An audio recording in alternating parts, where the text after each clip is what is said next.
Hoy hemos conocido la retirada política de don José Antonio Monago, el que fuera presidente de Extremadura y todavía a día de hoy es presidente del Partido Popular en esa comunidad. En su momento se le conoció por ser el varón rojo del PP, porque se le consideraba un presidente autonómico del PP del sector más progresista, asesorado por el señor don Iván Redondo. Para poner el contexto, Extremadura era una de las comunidades donde nunca había habido alternancia política, como pasaba en el País Vasco. En Extremadura, entre 1983 y el año 2011, solo había gobernado un partido, el PSOE. Y eso a pesar de que contra Extremadura habían caído muchos tópicos. Una zona donde había mucho paro, una zona a la que supuestamente se le atribuía una gran parte de la población subsidiada, que precisaba de ayuda de la administración para sobrevivir, y también la duda de si existía el fraude, de gente que se apuntaba como parado para cobrar subsidio, pero luego trabajaba mediante economía sumergida. Dice, pero tú, ¿cuántos impuestos has pagado a lo largo de tu vida? Ninguno, macho. ¿Y qué cojones exiges? Hombre, igual sí, ¿eh? Nadie. El 80% del impuesto de la renta de las personas físicas lo paga el 19,7%, el 20% de la población. Así que es que el problema del exceso de demagogia es que luego, macho, cuando bajas a la realidad te encuentras con que, hostias, todo el paralelo 40 para abajo funciona del fraude. ¿Dónde empieza el paralelo 40? Un poquito más abajo de Madrid. Todo funciona por economía paralela. Lo que pasa es que, claro, es muy fácil tener un pesebre de votos de 11 millones de habitantes en Andalucía, 2 en Extremadura y 6 y pico en Castilla-La Mancha, tener 20 millones de tíos que votan de acuerdo con la expectativa de aumento o disminución de su subsidio es súper tentador. El hecho es que Extremadura es de las comunidades que menos aportan en la recaudación total del Estado. Pese a ello, el mismo partido ganaba una y otra vez las elecciones, ya fuera por la capacidad de los candidatos del PSOE, señor Rodríguez Ibarra primero y señor Fernández Vara después, o por la mediocridad de los candidatos del Partido Popular, a saber, don Luis Ramallo, el señor Ignacio Barrero, el señor don Carlos Floriano, así hasta que llegamos al año 2011, cuando por primera vez don José Antonio Monago, asesorado por el señor don Iván Redondo, consigue que el PP sea primera fuerza en Extremadura, algo que nunca había pasado. Hay quien dice, yo lo he escuchado, que Extremadura quiere un gobierno de izquierda. No, quiere un gobierno del Partido Popular, que es quien ha ganado las elecciones. Vamos a intentar formar gobierno, que es lo que nos han encargado los ciudadanos, y los próximos días veremos. Aún así, aquella noche electoral, muchos piensan que el PSOE va a poder seguir gobernando, porque el PSOE más Izquierda Unida sumaban mayoría absoluta. Ergo, solo si Izquierda Unida se abstenía, gobernaría el señor Monago. Y el señor Fernández Vara dio por supuesto que Izquierda Unida preferiría que siguiera gobernando el PSOE a que gobernara el Partido Popular. La única matemática que se ve no es porque sea la que yo pida o la que quiera, sino porque es la única posible, es que gobierne el PSOE Izquierda Unida, ¿no? El problema es que no contaba que Izquierda Unida en Extremadura, a pesar de haber sido testigo de cómo el PSOE en los tiempos de mayoría absoluta nunca contó con ellos para gobernar, y que incluso cuando en una legislatura el PSOE había perdido la mayoría absoluta en el año 95, captó diputados de Izquierda Unida, transfugismo, para poder seguir en el poder, no tenían ningún cariño de permitir que el PSOE siguiera gobernando. No es fácil de explicar en la calle, después del voto de cambio, después de la ola que ha habido en toda España. Dar 4 años más al señor Vara no era fácil de explicar.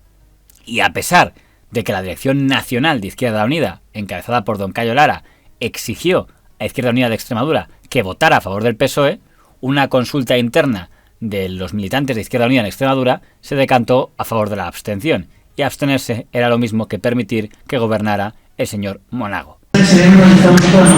Nosotros vamos a cumplir con nuestro acuerdo. No habrá investidura de un gobierno del Partido Popular en Extremadura. A partir de ahí, todo lo demás está abierto y está sujeto al debate. En el siglo XXI la palmeta no funciona. Ya no funciona como método de modificación de conducta. Y en última instancia, la dirección no puede actuar como un sanedrín de sabios y el resto son la infantería que solo vale para pegar carteles y pagar cuotas. Tenemos que acercar esas posiciones y eso solo se hace con el diálogo, con la formación y con la discusión interna. Es una decisión que se sitúa fuera de la política federal de Izquierda Unida. Expulsiones es una palabra fuerte, evidentemente, y que por ser tan delicada no vamos a hablar hasta que no se pronuncien, lógicamente, los órganos correspondientes. La parábola del socialista extremeño de izquierdas. Un socialista extremeño de izquierdas, decepcionado por el Partido Socialista, convencido de que estaba viajando el PSOE hacia la derecha, decidió castigarle votando a la izquierda extremeña. Y la izquierda extremeña ahora se abstiene de forma que permite que sea la derecha quien gobierne Extremadura. Ese socialista extremeño decepcionado con el PSOE votó a Izquierda Unida para finalmente encontrarse con que gobierna el Partido Popular. El Partido Popular llega al gobierno porque así lo ha querido Izquierda Unida. ¿Es la lista más votada? Sí. Sin duda alguna que es la lista más votada. Llega al gobierno porque así lo han querido el Consejo Político de Izquierda Unida, donde se ha decidido que el PP sea, o José Antonio Monago sea presidente de la Junta, no fue solamente en las elecciones del día 22 de mayo, ha sido en el Consejo Político de Izquierda Unida. No puede hacer oposición si son los que han permitido el gobierno. A la hora de la verdad, ¿qué hacen? Gobernar con el PP, que es lo que están haciendo en Extremadura. La famosa pinza, que se repite. Aún así, el señor Monago, sabiendo que en el momento en el que el PSOE e Izquierda Unida votara lo mismo, le bloquearían cualquier norma que quisiera aprobar, intentó tomar medidas lo más progresistas que podrían dentro de lo que puede ser progresista para el Partido Popular. No soy un varón rojo.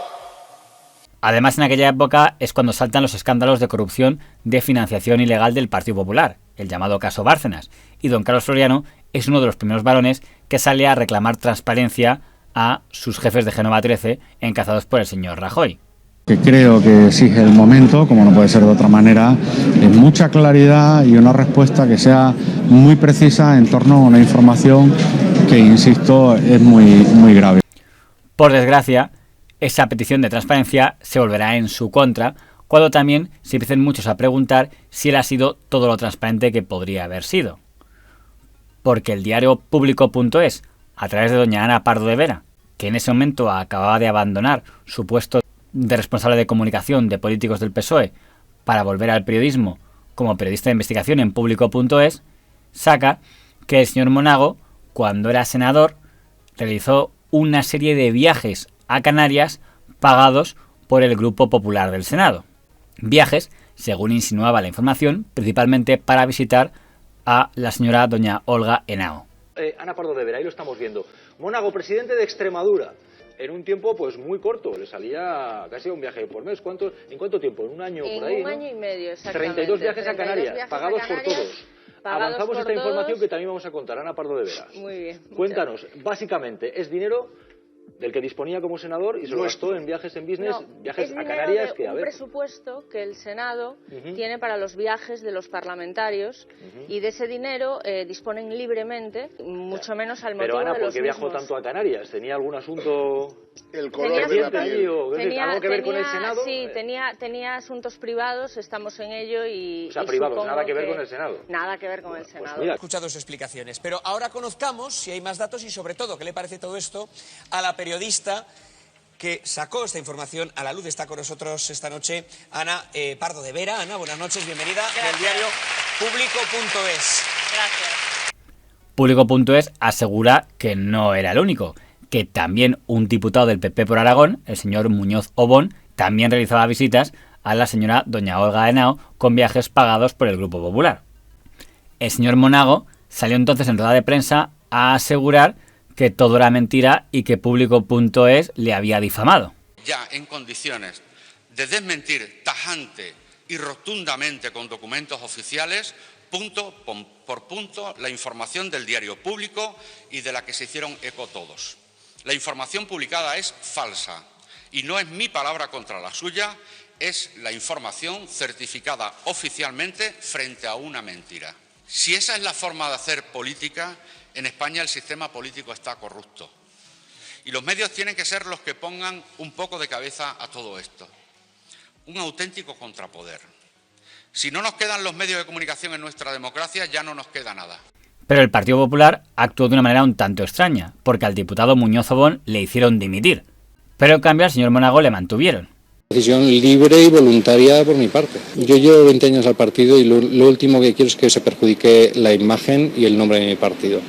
Y por lo tanto, cuando además a mí se me está crucificando en ciertos medios y todo lo demás, pues hombre, yo creo que mi dignidad y la de la gente que me rodea está por encima de eso. Yo soy yo y yo tomo mis decisiones y yo hago lo que creo que debo de hacer. Lo que tenga que hacer el señor Monago se tenéis que preguntar a él.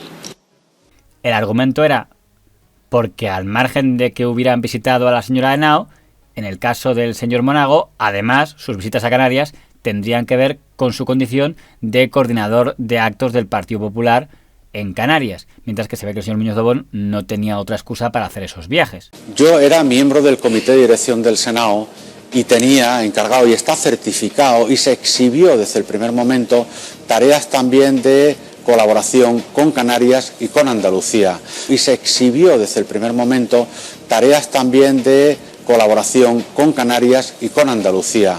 Pero como la gente está bien pensada en este país, todo el foco se ha puesto en Canarias, cuando he ido probablemente muchas más veces a Andalucía. Importa poner el foco porque al final tiene una trascendencia en la vida privada. Hubo quien vio en el caso de los viajes de Monago corrupción política por decir: si el Grupo Popular se financia con dinero público, quiere decir que este señor ha hecho viajes a Canarias pagados con dinero público por motivos privados, si se entiende que era por una visita privada. Si lo hubiera tenido enfrente cuando dice, es que he hecho 33 viajes a Canarias porque era mi territorio, tengo que decirle que Canarias lo componen Tenerife, El Hierro, Lanzarote, Fuerteventura, la isla de La Palma. ¡Qué casualidad! Este señor no apareciese más que por Tenerife, donde estaba el chichi. ¿Cómo? ¿Qué has dicho que tenía que...? ¿Qué dices, mi niña? Donde tenía allí sus negocios. Que hay niños. No faltaron las versiones que decían que el origen de la filtración era un tema de Crónica Rosa, de que el señor Monago habría mantenido una relación con la señora Olga Henao y cuando decidió romper con la señora Olga Henao para volver con su esposa, esta entonces decide filtrarlo a la prensa.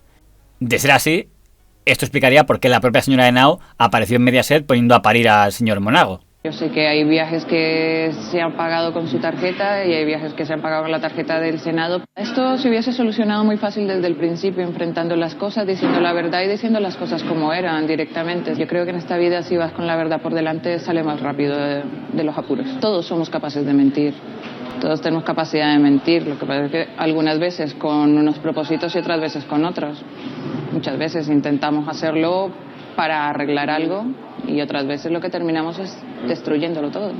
Pero la clave que habría que preguntarse es, durante los 4 años de mandato del señor Monago, ¿cambió algo? ¿Cambió el sistema de sostenibilidad de Extremadura? ¿La llamada subvención o el abuso del subsidio que tanto había criticado el PP cuando estaba en la oposición dejó de efectuarse y se reemplazó por algún tipo de inversión? ¿Mejoró la situación económica de Extremadura? Porque el caso es que cuando volvió a haber elecciones en el año 2015, los extremeños prefirieron que volviera el señor Fernández Vara. Y probablemente si no hubiéramos sabido aprender de la derrota, si no hubiéramos hecho un ejercicio que significó que nadie tenía la culpa, que no fuéramos nosotros mismos, no hubiéramos estado hoy como estamos en la antesala de la victoria. Por cierto, quien más lo pareció celebrar esa noche fue la señora Olga Henao, que puso un tuit diciendo: a cada cerdo le llega su San Martín. Olga María Henao, la pareja de Monago hasta que saltó el escándalo, ha colgado un tuit en el que dice: a cada cerdo le llega su San Martín. Es literal. Ha dicho: a cada uno le llega su hora. A todo cerdo le llega su San Martín, el que la hace la paga, esta vida no se queda con nada de nadie. Monago volvería a ser candidato en el año 2019 y volvería a ser ampliamente derrotado por el señor Fernández Vara. No voy a decir que era algo que tenía todas las ganas del mundo, lo puedo asegurar, pero sobre todo se lo debía a mi partido y se lo prometí en el año 2011 cuando perdimos las elecciones, que algún día volveríamos a ganar por mayoría absoluta. Hemos remontado 6 puntos con respecto a las generales, aunque no nos damos por satisfechos, nos hubiera gustado haber remontado más. Triplica a la siguiente formación política. Por lo tanto, nos queda la responsabilidad de ejercer el control al nuevo Ejecutivo extremeño. Demostrando que el supuesto cambio que el PP iba a traer para Extremadura quedó en espejismo del cambio, en un paréntesis de 4 años para que la comunidad volviera a ser lo que había sido siempre y volver a la inercia de votar a quien han votado siempre. debería tomar nota el señor Moreno Bonilla, que tendrá que demostrar si su etapa al frente de Andalucía es un cambio para Andalucía o solo un paréntesis hasta que la inercia devuelva a esa comunidad al partido político que la ha gobernado siempre. El momento dulce en la política española lo tiene el Partido Socialista, ha habido otras veces que lo ha tenido el Partido Popular. Por lo tanto, bueno, pues habrá que corregir lo que haya que corregir, pero los que nos daban por muertos, pues este partido está para muchos años en la política española.